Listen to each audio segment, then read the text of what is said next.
And welcome to this public forum.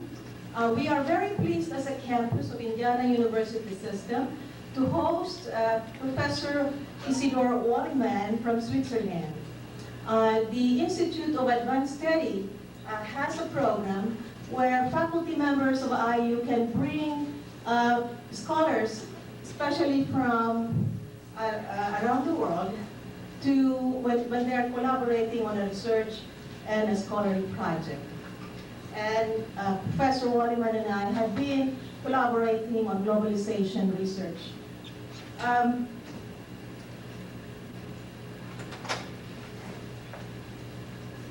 Professor Walliman had been for 30 years a professor of sociology, economics, and social policy in the University of Applied Sciences in Switzerland. And he has published numerous books. And one of that book is a book that we used in the seminar, graduate seminar on globalization, development, and social policy. And the title is The Edge of Scarcity, Environment, Resources, Population, Sustainability, and Conflict. And there are a few copies available in the library that you can buy, and if you want to sign in while it's still here. He will be with us until April 18, and then he goes. But we hope we can bring him back. So without much ado, I'd like to give you Professor Isidor Walliman.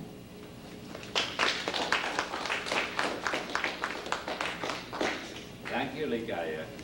I just talked to a student whom I met last time, the editor of the student paper, and I feel like being at home. And Carl I met last time, Dr. Div I met last time, Alan I met last time. So it feels like I'm coming back to some network of people and friends I have known for a while, including you, of course. And today I would like to, kind of talk to you and maybe introduce you to a set of ideas that are coming from environmental studies, and I'm trying to apply them to social policy or welfare state issues. And the talk is kind of based on this book. It's in German. Maybe it will get translated, we'll see. And what I have translated for you is this handout, which is based on a review on this book in German. Okay, so I translated the most lengthy review that was written on this book. And this gives you a kind of a summary and also a kind of hold on the ideas that we'll be discussing and introducing. Let me start with the idea of public goods. What's a public good? Now, I would like to try with you the definition that a public good is any good that we depend on for our livelihoods, So then, of course, the common public goods always mentioned are air, water, etc. Because without the proper quality of air or water, we couldn't imagine life to go on. Then another public good, that's a modern version, in addition to the commonly mentioned water or air, would be, for instance, biodiversity. Biodiversity is the idea that we live with nature. Nature is manifold. Nature has a diversity, which is called biodiversity, and on this we depend. If the biodiversity gets too small, maybe we will have some damages that, makes life very hard. So the question is, what is the range of biodiversity we need as a public good, and how narrow can we, tear it down for it not to damage us, or before it begins to damage us.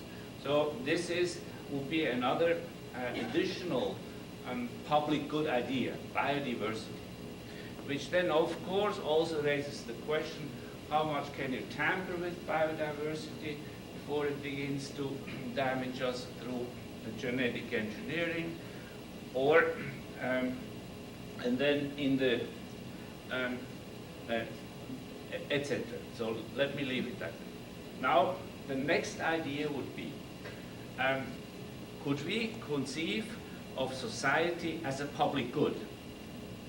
And this is kind of not well developed, because we generally think of society as a given, and it's just there, it will be there, it's always going to be there, of course it's there.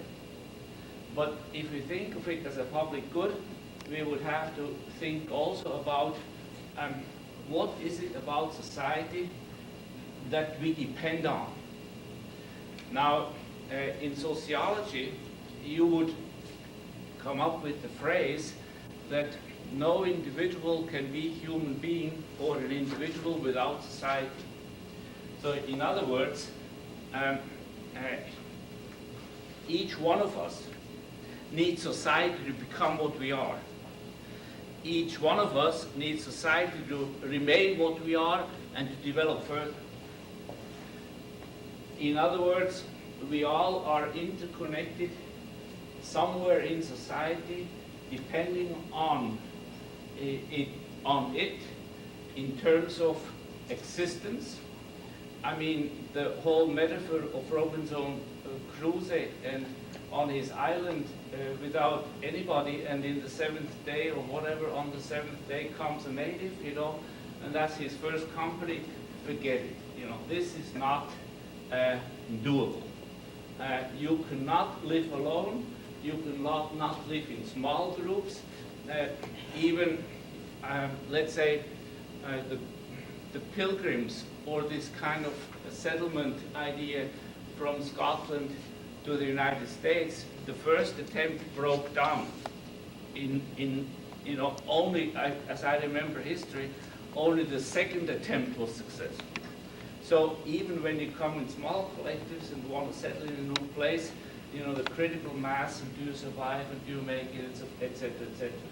So society as a larger collective, you know, is needed for us to be what we are, to get somewhere to develop. Now, in the developmental psychology, you would have that kind of thing broken down to, you know, to the question, what kind of personalities and character types even are structured through the society, and only through the society. Because we usually assume that character is not a genetically given quality, and personality even less, so that we become in society and through society what we are, and we can also then maybe arrive at the phrase, society is a public good because we depend on it just as we depend on water and air. And this will get us into a totally different way of thinking about society. Namely, also introduce the possibility that this public good society can be damaged to the point, theoretically at its limits, where we cannot function in it anymore because it has become destroyed. It has got destroyed too much. Like with water, that becomes not useful. Like with air, that has been damaged. We cannot live on it anymore. So then a society as a public good will then have to deal with the question, how do you, how can you, you know, be a steward of this public good just as much as you could be a steward of nature to sustain us. And social problems in that context can be seen as pollutants to the public good society. Social problems then are kind of problems that society has to deal with, but if you look at it as a pollutant to the common good, then we arrive at the same analogy as in environmental studies, where suddenly the public good water has become polluted, or air, and we have to ask ourselves, how much more can we pollute it before it is unbearable, or destroying life, our life, and that of the other biosphere around us. So then, in general, when you, even in sociology, when we talk about public social problems, we kind of have the idea, well, too bad they are. Too bad they are more. What are we going to do about it? Too bad government doesn't want to do anything, or something like this. Well, this is a very kind of not only passive, but I think also uncreative way of thinking about social policies and what to do about it. Because if you consider it as a form of pollutant to society, then you would have to ask the question, who are the actors and where does the pollution come from? So typically you would say, oh, we have too much unemployment. No jobs, no livelihood, or not enough of a livelihood for too many people, due to the fact that in this society you need a salary or a wage to get by. If you don't have it, you are exposed in your entire existence, or can be exposed in your entire existence. So we would look at unemployment maybe as a pollutant to society, which threatens many, and can threaten many, and because it threatens the fiber, or let's say the nature or the quality of this public good, it will affect many others in the process. Now, how would it typically affect others in the process? Well, unemployment statistically has been associated with health system issues. Unemployed get sick more easily, so the morbidity rate goes up. Then the crime rate goes up. So this pollutant doesn't just stop with those who are most directly affected by it, but it kind of gnaws on the public good society in general. So you would want to ask, for instance, who are the actors that cause this pollutant? And just as you ask, down river, who upriver polluted it? And then, just as in environmental sciences, you would ask, who along the river are those actors who add pollutants in various forms, organic and inorganic forms, to it?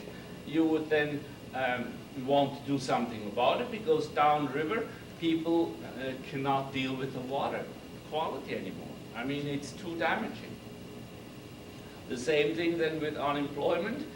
How much, who causes unemployment? What kind of pollutant do we have? What kind of damage would we have? And then how would we go about solving that, as we would solve a dirty river kind of issue? Now, with the dirty river issue, you have a variation. Pollutants can be, roughly speaking, of an organic nature, and they can be, roughly speaking, of an inorganic nature. Well, lead or toxic substances like those are of the inorganic kind. Sewer, raw sewer, is an organic matter kind of issue. Now, you can say, okay, some pollution may be okay, particularly if it's of the organic kind, then because after all, as the river flows, you have also some oxygen in it already. Through the movements, you get some more oxygen mixed into it, and after a while, you have the river as a cleansing of raw sewer, agent, just along the same kind of techniques as you have with sewer treatment plants, where they kind of twirl the shit around and add oxygen and maybe additional bacteria culture to help the shit break down before it is released into clean water. Now, this leads to the idea that, you know, these public goods may also have a certain capacity to cleanse themselves. In air, you would say, well, fortunately we have forests that help us clean and that represent a kind of lung for polluted air. So you have the entire botanical repertoire and biomass, it would be called, as a cleansing lung. And then in the metaphor on employment, you might also find that society can deal to some extent with that kind of disturbance and pollutant, but maybe where are the limits? That's then the question. So, and so begin to ask about society the same kind of questions that have been asked for the last 30 years in environmental sciences. And believe me, the fact that public goods can be destroyed and populations can be damaged as a result, that's an old observation. But due to the environmental movement starting roughly with the late 60s and 70s, you began to have more scrutiny given to this kind of issue. So, in part, you know, you could say, well, it took so long because ... My hinge would be that in part we have a bigger population than we used to have, a bigger population that produces more and consumes more, and as a result, the discharge to nature of industrial society has reached a much bigger magnitude, so that it took an environmental movement to deal with it and a public policy to deal with it in the realm of the environment more. Before you would, and then the question was, you know, when environmental scientists, you know, studied water and other public good kind of complexes, the answer was, well, we've got a problem. We just got to, you know, all pitch in and clean the water, you know, clean it with public money, and etc. So you have, as an initial response, the common share burden approach. We all pitch in, we all, you know, pay more taxes, and although we may know who the polluters are and the actors are, we solve the problem in that way. Well, the environmental movement, increasingly getting stronger, would then push increasingly more, sometimes violently, but forcefully, for actors to be taken into responsibility. So you would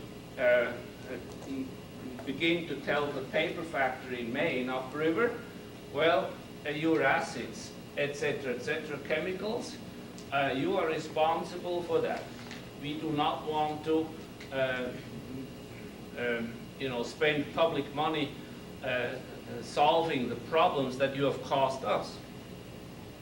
So you begin to have a kind of a polluter pays principle approach.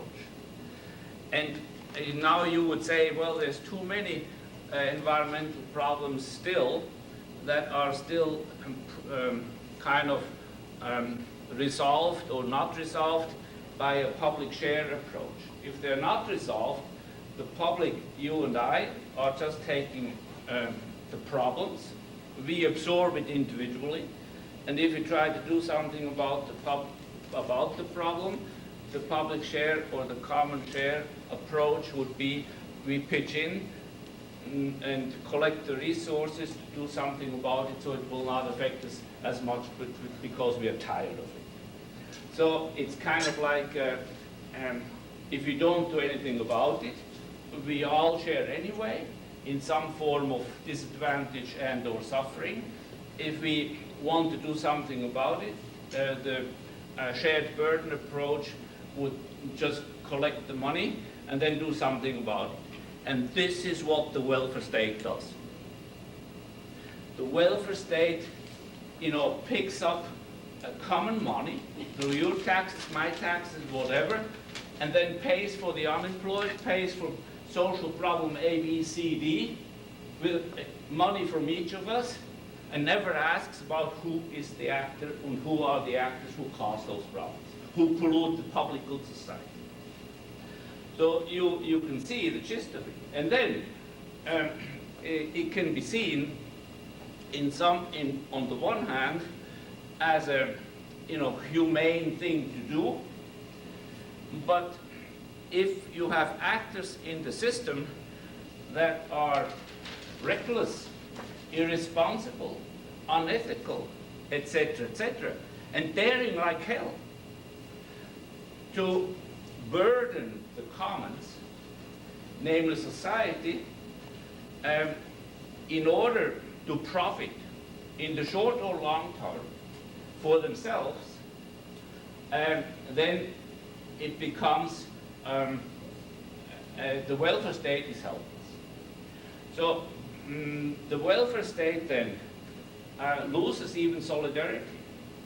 People begin to say, why should I pay taxes for a barrel without a bottom? Kind of like we sink money into it, we sink more money into it, it's like Iraq. And nothing is solved, or not enough is solved. So my plea here is to reach the level where we begin to ask the same kind of questions as in the environmental field, namely, who really are the actors that cause certain problems that burden the common, namely society, too much.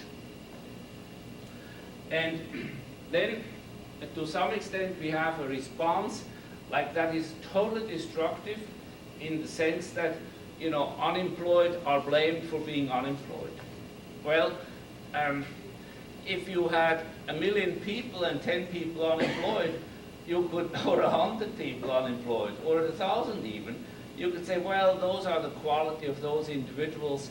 They have caused it for themselves, and therefore they are responsible for that. Actually, we don't have a structural problem in terms of unemployment.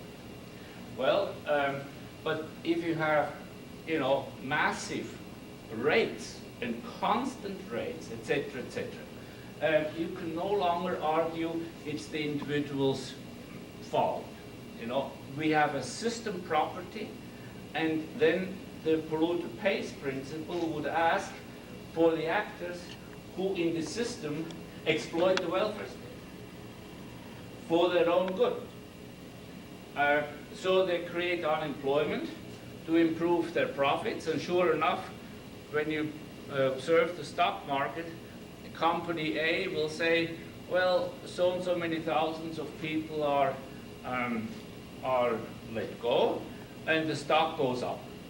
Why? Because shareholders expect the profit to be maintained or even increased because society is too stupid to share this burden. And so you've become, we have approached a kind of a welfare state that serves as a free space, maybe the last free space after nature, that can be exploited for private gains at the expense of public goods. And this is called externalities. You could analyze any actor, me included as a consumer, me included, or enterprises, small and large, etc., as actors in a society and in an economic system. So the question is, how many externalities do I cause? how many externalities do companies cause, how many externalities does actor A, B, C, D, and Z cause, or Z cause, and then you have a kind of a externality inventories. Externalities that can be seen in principle as as the gain of a few at the expense of others. So if I, for instance, it starts at a small level, not that I want to emphasize this, but I'm smoking a cigarette outside where I'm allowed to do it. I'm done with the cigarette and I throw it away. That's an externality because I was too lazy, or because I found it advantageous to throw it away instead of going and dispose of it myself. So I externalize it to the public. Well, who is then the public? And in Hong Kong and Singapore and these states, they have begun to be very tight when it comes in public policy, when it comes to controlling citizens and their cigarette butts and chewing gums. So they have introduced extremely high fines for anybody who was observed or is observed, throwing on the ground cigarette butts or chewing gums, because ultimately they call a big mess. That is a big public burden, and public policy has said we want to discipline people in their waste externalities. Well, and increasingly cities ask, what about the McDonald's waste? We all go to fast food, we all take it along, and all those wrappers, and many of them are not biodegradable, and then they land somewhere, sometimes in waste dumps to be burned, sometimes rarely in other ways disposed, and sometimes they don't end up even in waste dumps. So it's a kind of an externality. Well, you can ask the same thing about unemployment. You can ask the same thing about cigarette, tobacco use. So here we have an issue present before us, discussed since the 50s, and now finally coming to a certain resolve, and in terms of also partial application of the polluter pays principle in social policy or in health policy. Now, how could you frame this issue? First, cigarette smoking is highly addictive, not because of the tar, but because of the nicotine. So cigarette smoking nicotine is more highly addictive than heroin. And this is usually not known. But people get addicted faster to nicotine, more severely and long-lasting than to heroin. So then you could say the cigarette manufacturer is releasing a dangerous substance, namely nicotine, now not in the form of tablets or in the form of kind of tapes on your skin, but in the form of tobacco. Well, this has the following advantage. Anybody who is cigarette addicted and goes on the airplane will say, my flight went over well, I had nicotine tablets along, but it doesn't feel as good as when I can maintain my habit by smoking. That's because of the flash you get, because by smoking you get it directly into your bloodstream, and therefore smoking is more excited form of addiction than if you were to take the same nicotine in other forms. So it's kind of the flush experience. And so you could say, manufacturers of cigarettes know that nicotine is addictive. They sell tobacco because people get hooked through tobacco nicotine in very attractive ways.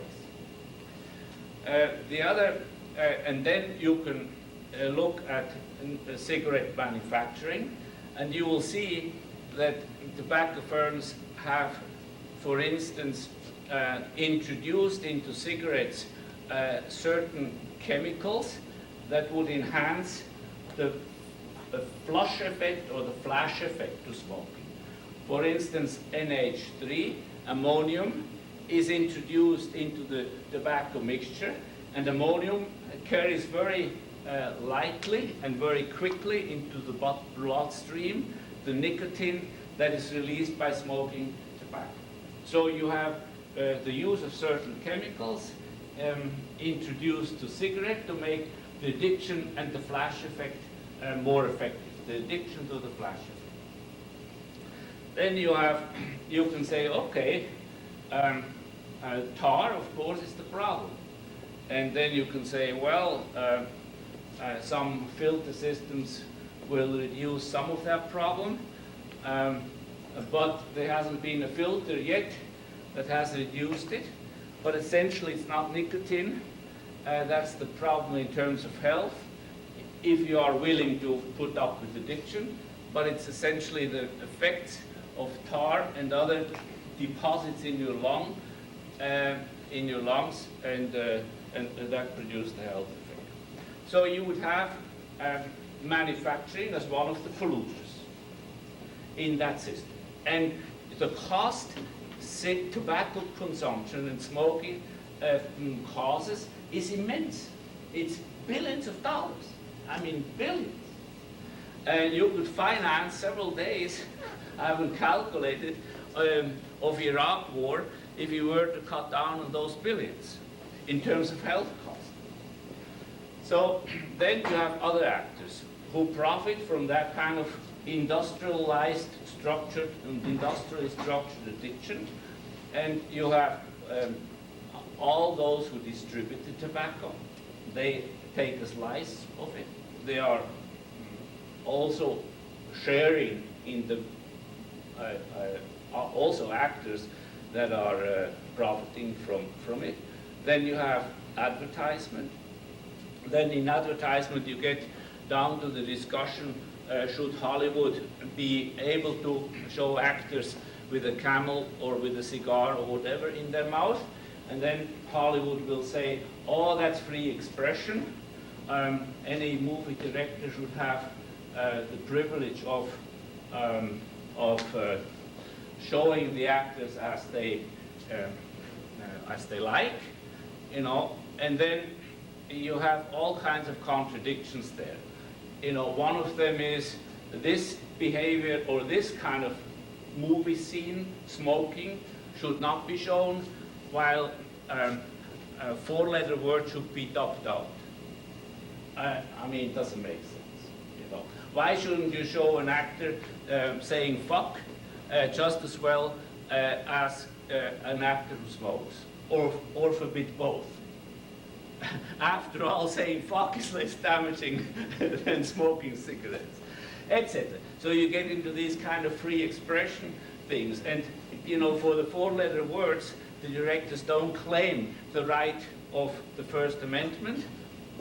But for cigarette smoking, they do, because the movie industry directly profits with everybody else from cigarette advertisement and the addiction produced by it. Then you have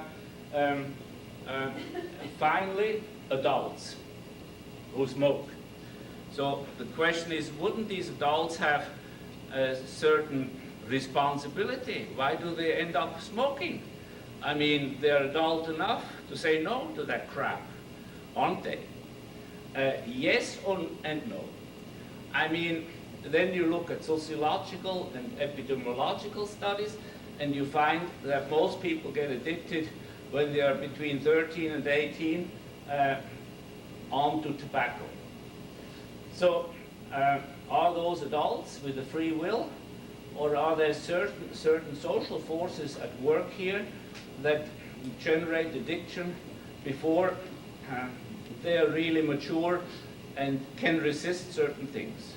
Well, after 18, usually we say adults are not adults, and they may not vote, therefore, until they are 18. Well, if most of the population gets addicted below 18, you would, in the area of tobacco smoking, also not want to say they are mature enough to stay away from tobacco, if they are not mature enough to vote, etc. So it's that kind of problem that you get into here. So most of the adults who end up smoking because of their juvenile history. And that is therefore, it's therefore somewhat possible to blame adults for being polluters in that health cost complex, but it's not easy to assign too much weight to those actors because of their youth when they were addicted. And then you could find another actor, namely addiction therapy. So you could say, okay, many people go to therapy to get unhooked from cigarette and nicotine addiction, and for that you have therapy stations and all kinds of mostly publicly funded institutions, and then you can look at the success rate of that therapy, and sure enough, it usually is not too great. Furthermore, a sociological approach would also entertain the hypothesis, like in psychiatry and in prisons and whatever, that you have a revolving door kind of phenomenon there.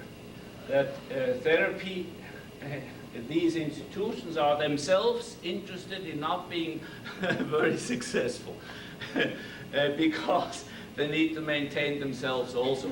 And these revolving door mechanisms have been pointed out in psychiatry, in all kinds of fields pertaining to therapy also. So then we would have, if you were to look at smoking as a polluter-pays approach, you have the commons burden a lot, a tremendous amount, and then we essentially all pitch in. Now, but we would have the actors, producers, advertisers, distributors, we'd have individuals, and even some therapy stations. So, and those are the people involved and the forces involved in maintaining this external effect and in producing it daily, anew. So, and now we have begun to deal with it partially. For instance, it took 50 years of litigation before the courts determined or could determine, there's all kinds of issues there, that cigarette smoking is really damaging the commons and the public good society. And now that they have determined it, the question is, who are the actors beyond just the manufacturers? And the manufacturers are, have now been willing and were forced to pay certain damages. So they have been forced by force of taxation or fines or both to pay into the health system, And then you would say, but this is a repair approach. They are allowed to to introduce the damage, and then they help pay the cleanup. And and this is only a partial solution on two ways. First, they don't bear the whole cost of cleaning up. It's just a partial contribution. Second, they are not prevented enough from causing the problem. So the polluter pays principle would want to not just have end-of-pipe solutions, namely when the problem has been caused cleaning it up, but will want to look for solutions that do not cause the problem. So it's prevention oriented. And there's various then ways to prevent and to forbid: prevention by law, prevention by incentive, etc., etc. So the whole array of techniques. Then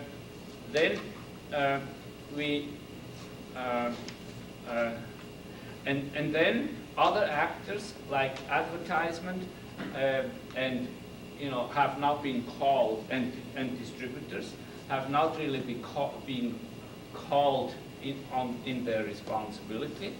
And to some extent, cigarette advertisement has been outlawed, forbidden, to some extent, and that's an advantage. So there, an actor was inhibited in promoting, but some of it is still too rampant and so forth. So we have this kind of frame, and we would be able to show quite well with this polluter pays principle approach and the research behind it, who causes which kind of contribution, and ultimately it would have to be also some kind of political measure and consensus that would have to follow. Let me stop here for now. Do you get the picture illustrated by this approach? What will be your question, your doubts, your whatever? Would you have it?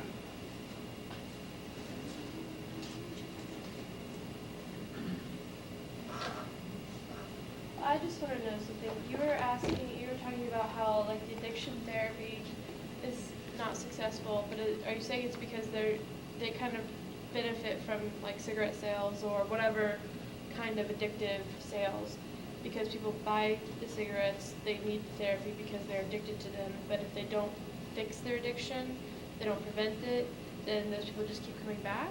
Is that why? Right. Okay. And that means that's like prisons. The recidivism is probably close to 80%.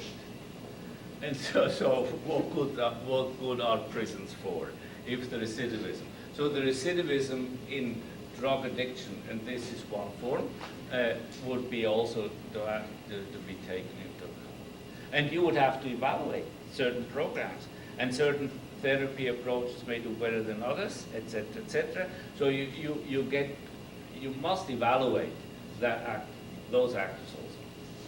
Does that include like, for instance, I just keep thinking about the cigarettes you keep talking about, like Nicorette programs or the gum or the little patches that they sell. Now, I mean, I've got smokers in my family and they haven't found those to be very helpful. Are those programs kind of dependent upon the cigarette sales also?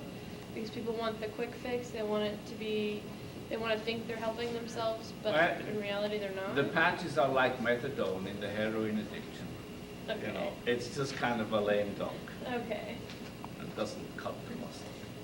It's kind of no flash. It's not exciting.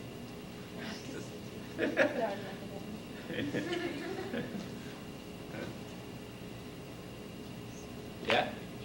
So when you were talking about society as a public good, and then the different pollutants that we have that decays our society, I didn't catch anything that you thought about how to fix that decay. Do you have any opinions on that?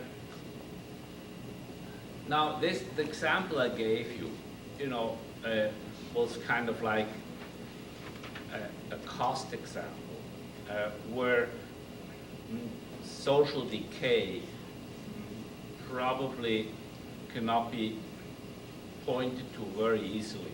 You know, there's obviously some, but other examples, for instance, you know, through unemployment and crime, etc., high levels of unemployment, etc., you get more into the decay kind of dynamic. Where for instance, where entire cities, you know, are unfit to live in because of unemployment and poverty issues due to unemployment. I mean, nobody wants to be poor, mostly. They have no jobs. And that's a structure, that's a feature of the economic system, which also abandons populations. See? So you think of globalization, for instance, as a metaphor, which allows actors to pick up to another society on which it can impose externalities. After it has here exposed externalities, it can go to another to do it the same. So you have kind of like globalization as a merry-go-round of actors who can go to from one population that they have allowed to and co-caused to deteriorate, and then go to another, and go to another, and go to another. So in some ways, it's particularly when you have a welfare state, you can just dump externalities on the commons and move on, and even move on if you need to. And sure enough, this is a form of blackmail that happens. Companies will say, if you inflict us with more responsibility in the area of environment or social justice, you know, kind of, if you ask us to pay more of the burden, or if you don't allow us to let people go as liberally as we have been able to, then we'll just move elsewhere. So it's kind of the blackmail system in the economy. You'll read it in the paper. I mean, you will read it as statements in the Wall Street Journal and anywhere. It's in the paper. It's not a conspiracy theory. So you're saying there's no fix? Oh, there is a fix, but it takes probably a social movement like with cigarette smoke. And this social movement pertaining to cigarette manufacturing and smoking has had partial effects, and it took about 50 years before it began to have these effects. But we need to realize that probably we can generate a social movement quite fast when the population changes its mindset and doesn't believe anymore what's good for General Motors is good for us, what's good for cigarette manufacturing is good for us. But when it begins to think about how is the welfare state, how is the commons being burdened, right out burdened with external effects. And we have had, for the last 30 years, an environmental movement that in the area of environmental policy has changed things. Now, you could say it hasn't changed all that would need to be changed, I agree, but the last 30 years of that movement have changed things quite a bit. It's a start, so to speak. That's right. And we ought to start it in that way in the social policy field. Meaning, one example, cigarette smoking, you could empty in other examples. So the second book, beyond this one, this is laying out the principles in more detailed way than I have had time to do it now. But the second book will push forward with examples of application, whereby we also show, or I also show, that cases where it cannot be applied. So you got to be honest. not all social problems are can be solved by the polluter pays approach because the actors may be too many, or it may be a cultural thing. For instance, it gets more difficult in the area of alcohol. You have also a dangerous substance that's considerably less addictive. There's whiskey and other alcohol manufacturers profiting from also the addiction. Then they release this dangerous substance, and you have vendors and you have advertisers, and you have therapy stations and whatever have you, the same kind of set of factors, except here the substance is less addictive, and probably you can assign more responsibility on to individuals who have become addicted. At the same time, and then you have one important additional element. We have come away in smoking from a smoker's culture. You know, every Second World War movie was infused with soldiers, you know, who had cigarette as a ration. And the cigarette industry also played its role in defining cigarette as a ration like bread or chocolate, you know, to take along. And then sure enough, you have these soldiers show up in Okinawa or in Europe, and kids, of course, all around them, and they pay or more or less hand out favors in the form of cigarettes. So this is I would call more of a cigarette culture than we have now. Now in alcohol we have a drinking culture. You know? In Europe probably more than here, but we have the culture where a real celebration without alcohol is not a celebration. And that's drinking culture. But then how do you make culture responsible for the cost, for the external effects? Now, of course, you still have the producers who kind of benefit also from the drinking culture. But you have the distributors, and you have all the other actors as before. But you do have a kind of a culture that's different than the cigarette culture. Do you think society looks at the polluters or the manufacturers, such as like the alcohol and cigarettes or bigger companies like that, as more of they're capable of providing more money or economically, because they're providing such, like you said, billions and millions of dollars, that economically it would be more of a hinder to society to shut these companies down and make it illegal? Because it's so globally, I mean, it's on globalization of cigarettes and alcohol everywhere. Do you think that they're more of a risk? I agree. That society sees them more as it would be a benefit versus the risk. They're willing to take that risk for people being sick and having to have these therapies, and they're providing jobs, right? Do you think that? Do you think that's why? Yeah, Why no. they're Sure. not being shut down? Because they do It's make so much money. it's absolutely true. Now,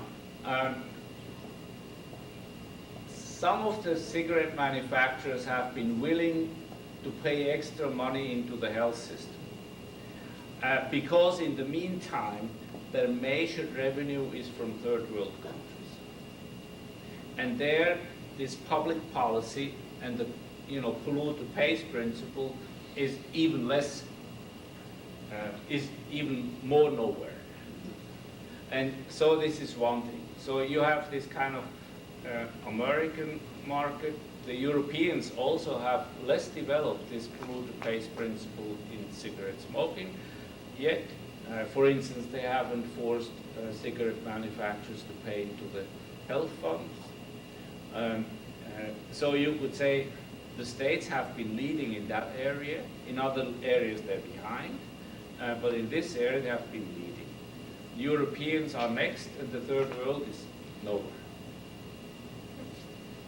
And that means if just maybe 10 or 20% of total revenue or profits of Marlboro or other, Philip Morris or other manufacturers, Reynolds tobacco, comes from the core, and the rest comes from the periphery. And in the periphery, they use the same strategy, namely to addict young people.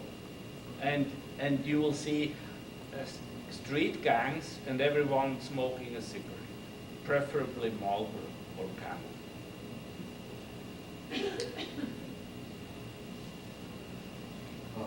Isidor, how would you reconcile absolute cost versus relative cost to the shared principle in highly developed economies versus newly industrialized economies?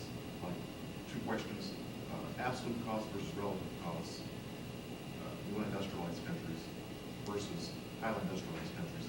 And then secondly, should the burden be shifted more towards highly developed economies because of the relative versus absolute costs and the currency exchange rates are vastly different? What would be your prescription to reconcile those two issues? I think let's say, absolute costs for us are very, kind of voluminous. So it's a tremendous billion-dollar bill that's accumulating around this complex. We can still afford to pay for it. Now, it's equally in the third world. People will not have access to all the treatment and the medical facilities to help them live through cancer a bit longer. Essentially, that's the bottom line. So the absolute cost there is in terms of human lives lost faster.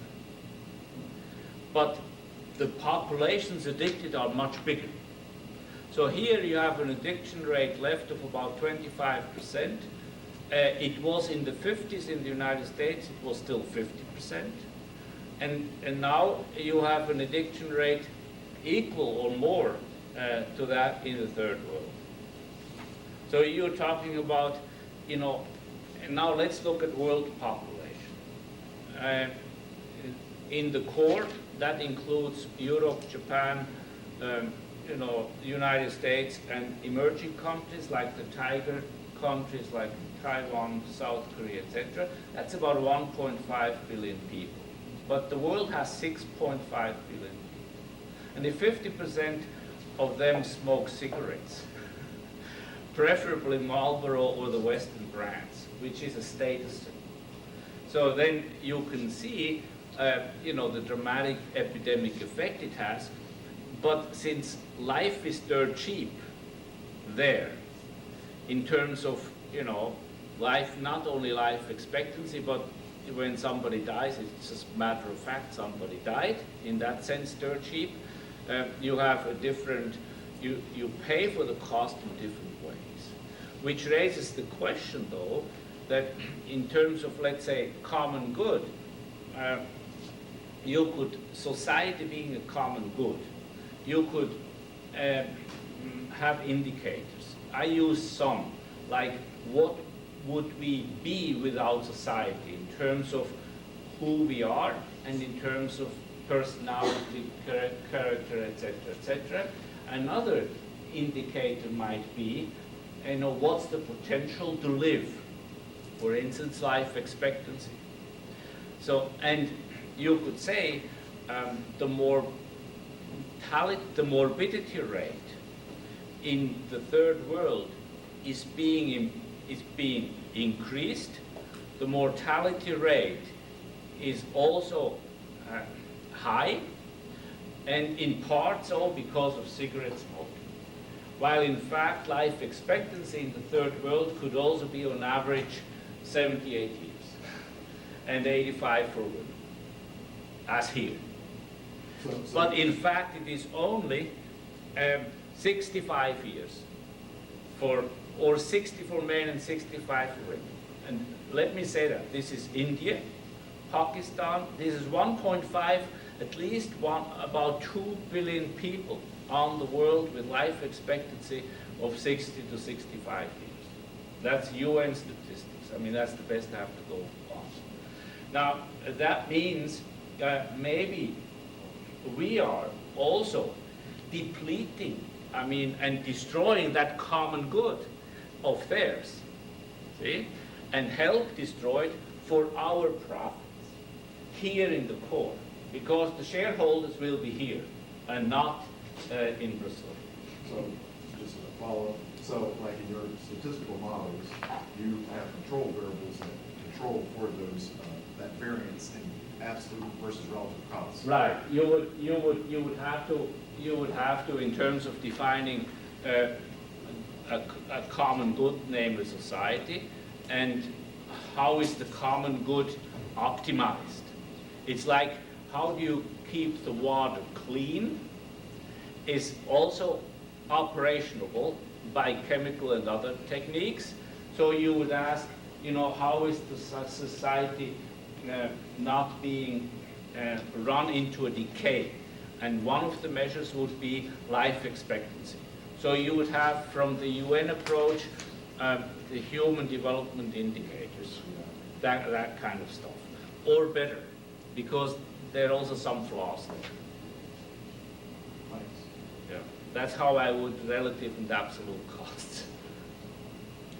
Do you think to apply the polluter pays principle, we need to set up legal basis for our implementation of these? If we take, for example, the Kyoto principle and environmental policies, we really don't have strong environmental policies that if you do this, you are going to be penalized. And so I was thinking, what on the global level what are some of the legal bases that we can formulate into global policies that will require nations to comply and set up? Yeah, I think that's a basic principle as long as you don't have a world government. But I think the analysis still applies.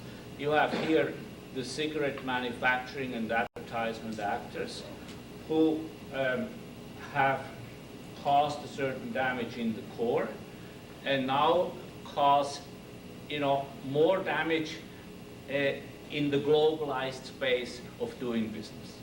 So they're essentially continuing the practice, and you could even argue more viciously on the globe, and polluting those common grounds and those public goods, namely society there. Now, and I would argue for the time being, we have, of course, a globalized frame of economic transfers, but no world government, and at the same time, nations responsible for their legal frames. And I guess by starting just at home, we would have enough business to do, and for the time being, concentrate at home. In social policy, introducing polluter pays principle, as in environmental policy. Just kind of transfer it.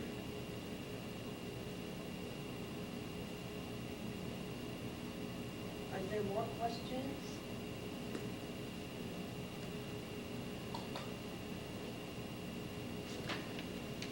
Any more questions? Shall we give you? Yeah. I just wanted to say, do you think maybe this is something that could be added like to World Trade Organization talks? Why don't we say, if it's not legal and not ethical to sell cigarettes to little kids in the developed world, why is it ethical and legal in the developing world? If we're going to harmonize these rules, let's harmonize them for the benefit of society, not just corporations. I agree. I mean, to some extent, these kind of like aid packages have tried to do this. For instance, we will give you aid package such and such if you also show